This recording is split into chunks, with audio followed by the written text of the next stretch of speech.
Isang mapagpala at makabuluhang araw sa inyong lahat, lalong-lalo na sa ating mga kababaihang manggagawa at namumuhunan. Tuwing ika-25 ng Nobyembre hanggang ika-12 ng Disyembre, ipinagdiriwang natin ang 18 araw na pambansang kampanya laban sa iba't ibang uri at anyo ng pang-aapi at karahasan sa mga kababaihan. Sangayon sa pambansang tema na United for a Violence Against Women-Free Philippines, ang pagdiriwang ngayong taon ay nakatuon sa pagkilala ng bawat Juana, ng kanilang karapatan at kagalingan, papel sa lipunan at panunungkulan, at mga ambag sa pagbabago at kaunlaran. Sa ngalan ng Department of Labor and Employment, ako'y lubos na humahanga at nagpupugay sa di matatawaran at mahalagang kontribusyon ng mga kababaihan sa paglago ng ating ekonomiya at pagunlad ng ating bansa.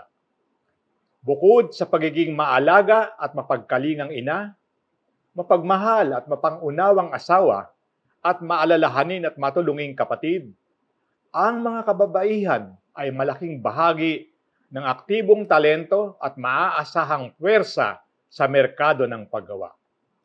Kaya't hangad ng DOLE na mas pahusayin at palakasin pa ang mga polisiya, programa at serbisyong magpuprotekta sa mga karapatan ng bawat Juana.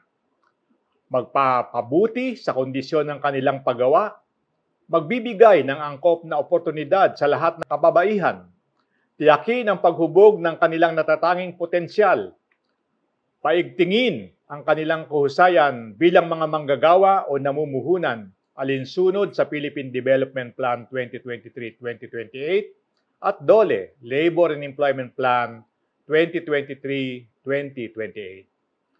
Makakaasa kayo na ang DOLE sa aking pangunguna ay kaisa ng buong bansa sa mga adhikain at pagkilos upang masugpo at mawakasan na ang lahat ng uri at hugis ng pang-aapi at karahasan sa mga kababaihan, sa tahanan man, pagawaan o mga komunidad. Maraming salamat! Mabuhay ang mga kababaihang manggagawa at namumuhunan! Mabuhay ang bagong Pilipinas!